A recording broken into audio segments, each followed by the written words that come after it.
भारत अपनी आज़ादी का 68वां वर्ष मना रहा है। 15 अगस्त 1947 को आज़ादी के चमकते सूरज के साथ हमें दुनिया का सबसे बड़ा लोकतंत्र बनने का गौरव प्राप्त हुआ। देश की आवाम जिन्होंने आज़ादी के लिए बढ़ चढ़कर हिस्सा लिया, उसी आवाम द्वारा देश में 1952 में पहली बार सरकार चुनी गई। ऐसी सरकार जो जनता द्वारा और जनता की भलाई के लिए देश के पहले प्रधानमंत्री पंडित जवाहरलाल नेहरू के नेतृत्व में काम करने लगी। Today we are the example for the world. World is looking at us. We are the largest democracy. जब हम आज़ाद हुए 1947 में, तो हमारे सामने एक बहुत बड़ी सवाल था कि हमने कौन सा सिस्टम अडॉप्ट करना है। बिकॉज उस टाइम दुनिया में दो सिस्टम बड़े पॉपुलर थे, जिसको हम सोशलिस्ट कहते हैं और मार्क्सिस्ट जिसको हम कैपिटलिस्ट कहते हैं। कॉन्स्टिट्यूंट असेंबली मेकर्स ने, हमारा इंडियंस का डिसीजन था कि we shall go for a mid path and today we are reaping its fruits. हम उस चीज़ में बड़े सक्सेसफुल हुए हैं एंड ये एक बड़ी गर्व की बात है कि being a developing country we were the first country जिनको वोटिंग राइट्स मिले, particularly women, and this is one of the remarkable feature of the Indian democracy. देश में 26 जनवरी 1950 को लिखित संविधान लागू हुआ। लोकतंत्र को संजोने की बात की गई। तब से लेकर अब तक देश में 16 लोकसभा के चुनाव और बहुत सारी रियासतों को इकट्ठा करके बनाए गए राज्यों की संख्या 29 हो चुकी है। हम तेजी से आगे बढ़ते हुए अविकसित से विकासशील हो गए। हमारे वैज्ञानिक लंबी दूरियां तय करते हुए मंगल ग्रह तक पहुंच गए। आज देश चुनौतियों का सामना करते हुए विकसित देशों के लिए रोल मॉडल बन गया है। वहीं दूसरी ओर देश की सीमाओं की सुरक्षा करने वाले हमारे फौजी भी हम में देश के लिए कुछ कर गुजरने का जज्बा पैदा करते हैं। भारतीय सेना पूरे विश्व में नंबर 1 सेना है, चाहे लड़ाई के मैदान में हो या अमन में हो। सबसे पहले सेना में जाने के लिए वोमेन्स को 3 बातों का ध्यान रखना बहुत जरूरी है। नंबर 1 होश, नंबर 2 जोश और नंबर 3 पक्का इरादा। आप कंधा से कंधा मिलाकर सेना में देश की सेवा और सुरक्षा दे सकते हैं। लोकतंत्र जो देश में रहने वाले हर नागरिक को विकास में भागीदारी का हथियार देता है, चाहे वो खेतों में काम करने वाला किसान हो या बड़े बड़े कॉर्पोरेट्स में काम करने वाला मैनेजर या यात्रियों को एक स्थान से दूसरे स्थान पर पहुंचाने वाला रिक्शा चालक। लेकिन ये वर्ग लोकतंत्र का हिस्सा बनकर भी विकास से अनजान है। बढ़ती महंगाई और अशिक्षा उन्हें विकास के मार्ग से बाहर धकेल देती है। इन्हें ना तो लोकतंत्र की परिभाषा मालूम है और ना ही उस पर चलने का मार्ग। बस बेसुध अपनी ही समस्याओं में खोए हुए हैं। वे जीते जा रहे हैं। रिक्शे में क्या है, रोटी भी नहीं जलती है। अगर सब्जी से नहीं तो कभी लून से भी खानी पड़ती है। 60 रुपये लीटर तेल है, तो कहाँ से पैसा लाएंगे। दिहाड़ी बनती है 100 रुपये, तो खर्चा होता है 250-300 का, कहाँ से ले आएंगे। बच्चों को कहाँ से रोटी देंगे। समाज के हर वर्ग तक पहुंचने का मंत्र देता है लोकतंत्र। इसी लोकतंत्र में हर वर्ग के लिए रोजाना कई नीतियां बनाई जाती हैं ताकि देश का हर नागरिक समानता से जी सके। लेकिन ये नीतियां भ्रष्टाचार के आगे घुटने टेक देती हैं। कहने को तो देश का लोकतंत्र दिन प्रतिदिन मजबूत हो रहा है, लेकिन गरीब की आंखों में आज भी मजबूरी की झलक देखी जा सकती है।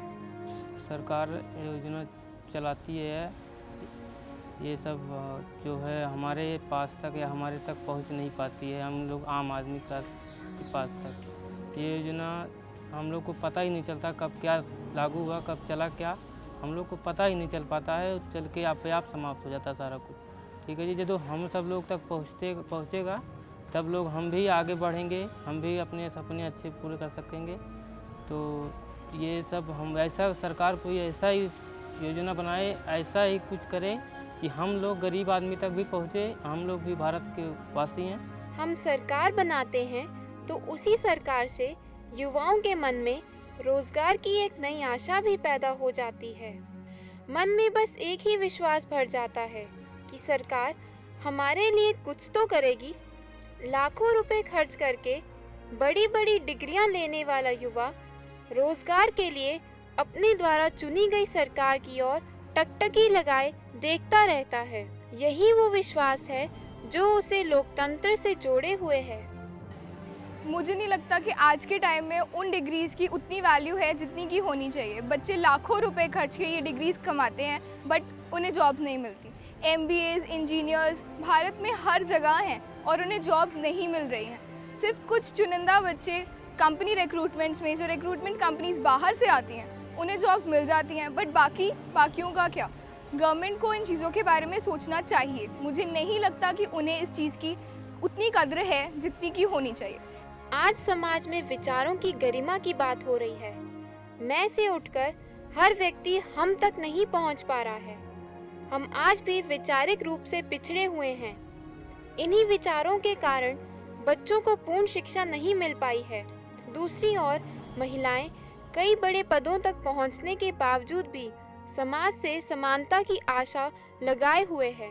इतने वर्षों की गुलामी के बाद भारत स्वतंत्र हुआ और हमें पूर्ण प्रॉपर स्वतंत्रता मिली, परंतु डेमोक्रेसी का जो पूरा फ़ायदा होना चाहिए था वो नहीं मिल रहा है।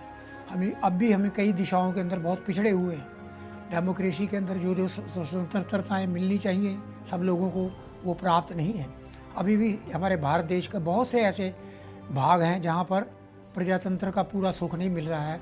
जैसे हम देख सकते हैं कि शिक्षा के क्षेत्र में भी अभी बहुत सा ऐसा हिस्सा है भारत का जहाँ पूर्ण रूप से बच्चों को शिक्षा नहीं मिल रही है। और नारी जाति के साथ भी जो आजकल हो रहा है वो भी प्रजातंत्र के अंदर ये बातें नहीं होनी चाहिए जो हमारे यहाँ चल रही हैं। उसको पूर्ण रूप से डेमोक्रेसी का रूप नहीं दिया जा रहा है, जिसकी बहुत ज़्यादा ज़रूरत है।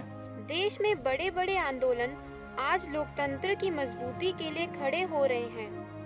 अन्ना हजारे द्वारा जन लोकपाल बिल के लिए लोगों का सहयोग हो या राष्ट्र के विकास के लिए लोगों को एकत्रित करने की बात हो, अगर देश विकसित राष्ट्र की सूची में आना चाहता है तो लोगों को लोकतंत्र की मजबूती के लिए काम करना ही होगा।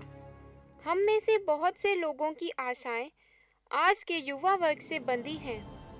युवा लोकतंत्र की नींव को मजबूत करने में योगदान दे सकते हैं। यदि युवाओं को एक नई सोच के साथ आगे बढ़ाया जाए तो वो दिन दूर नहीं जब हमारे राष्ट्र को सामाजिक, आर्थिक और राजनीतिक रूप से बहुत आगे ले जाया जा सकता है। सारे नागरिकों को एक अच्छा देश प्रेम जागृत करके और इतनी मजबूती के साथ एक दूसरे के साथ काम करना चाहिए और मिलकर इस देश को स्ट्रॉन्ग बनाना चाहिए। ये हमारी डेमोक्रेसी का असली मतलब होना चाहिए। और ख़ास तौर पर भारत की जो जवान पीढ़ी है, इस वक्त दुनिया में सबसे ज़्यादा जो जवान लोग हैं वो इंडिया में हैं। डेमोक्रेटिक एटमॉस्फेयर के अंदर हमें मिलकर अपने देश को स्ट्रॉन्ग बनाना है और इस युवा पीढ़ी को डेमोक्रेसी के असली मायने अगर हम बता सकें और उनको एहसास दिला सकें कि उन्होंने अपनी ड्यूटी, अपना फ़र्ज़ इस देश के लिए निभाने हैं, तो ये डेमोक्रेसी का असली मायनों में सही मतलब होगा। देश में लोकतंत्र की नींव चुनाव होते हैं और कोई भी चुनाव तभी सफल माना जाता है जब उसमें लोगों की भागीदारी बहुत ज़्यादा हो। लेकिन दुख की बात यह है कि हमारे देश में लोग चुनावों के दौरान इलेक्शन बूथ तक जाना भी पसंद नहीं करते। इसीलिए लोगों को अपने अधिकारों के साथ साथ अपने फर्ज तक को याद रखना चाहिए। ਲੋਕਤੰਤਰ ਨੂੰ ਜੇ ਸੌਖੇ ਪਰਿਭਾਸ਼ਿਤ ਕਰਨਾ ਹੋਵੇ ਥੋੜੇ ਜਿਹੇ ਸ਼ਬਦਾਂ 'ਚ ਤੇ ਆਪਾਂ ਕਹਿ ਸਕਦੇ ਹਾਂ ਕਿ ਲੋਕਤੰਤਰ ਲੋਕਾਂ ਵਿੱਚੋਂ, ਲੋਕਾਂ ਲਈ ਤੇ ਲੋਕਾਂ ਦੁਆਰਾ ਗਠਿਤ ਸਰਕਾਰ ਹੈ। ਸੋ ਇਹਨੂੰ ਲੋਕ ਹੀ ਵਧੀਆ ਤਰੀਕੇ ਨਾਲ ਚਲਾ ਸਕਦੇ ਆ। ਤੇ ਸਾਡੇ ਦੇਸ਼ ਦਾ ਜਿਹੜਾ ਵੋਟਰ ਹੈ ਉਹ ਬਹੁਤ ਜ਼ਿਆਦਾ ਜਾਗਰੂਕ ਨਹੀਂ ਹੈ। ਉਹਨੂੰ ਆਪਣੀ ਵੋਟ ਦੀ ਉਪਯੋਗਤਾ ਦਾ ਪਤਾ ਹੀ ਨਹੀਂ ਹੈ। ਇਹੀ ਕਾਰਨ ਹੈ ਕਿ 25% ਤੋਂ ਲੈ ਕੇ 35% तक वोट हासिल करके एक पोलीटिकल पार्टी जिहड़ी है वो सत्ता 'ਚ आ ਜਾਂਦੀ है, विरोध ਹੁੰਦਾ है दूजे पासे 65 ਤੋਂ 75% ਲੋਕਾਂ ਦਾ।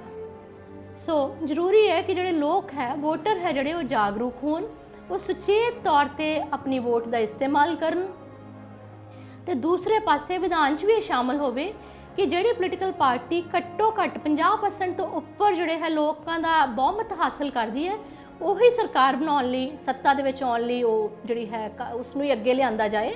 भारत की पहचान और उसकी शालीनता उसको सभी देशों से अलग करती है। कई भाषाएं और कई धर्म देश की मजबूती के लिए काम करते हैं, लेकिन आज भी ग्राउंड लेवल पर बढ़ता वैचारिक भेदभाव इस विविधता पर प्रश्न चिन्ह लगा रहा है। इसलिए देश को इस समय दुविधा से निकालने के लिए लोगों को स्वयं आगे आना होगा। हमारे भारत देश में अभी भी बहुत सी विसंगतियां हैं। देश हमारा विभिन्न धर्मों से जुड़ा हुआ है और हमारे यहाँ प्रत्येक धर्म वाले जो है अपने आप को आगे लाते हैं।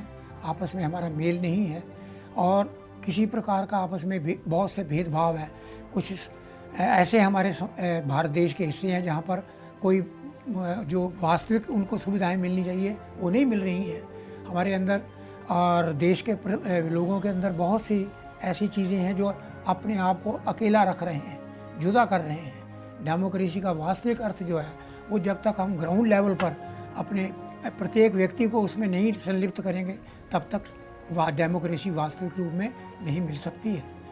बच्चों की हंसी, युवाओं का भविष्य और सरकार की मजबूत नींव ही हमें लोकतंत्र से जोड़े हुए है। हम चाहते हैं कि सब लोकतंत्र की मजबूती के लिए काम करें, क्योंकि अगर देश खड़ा होगा तो हम खड़े होंगे। तभी समाज का वजूद अंतर्राष्ट्रीय स्तर पर सराहा जाएगा। इसीलिए चलो तुमसे हम सब हो जाएं और नए राष्ट्र का निर्माण करें। जय हिंद।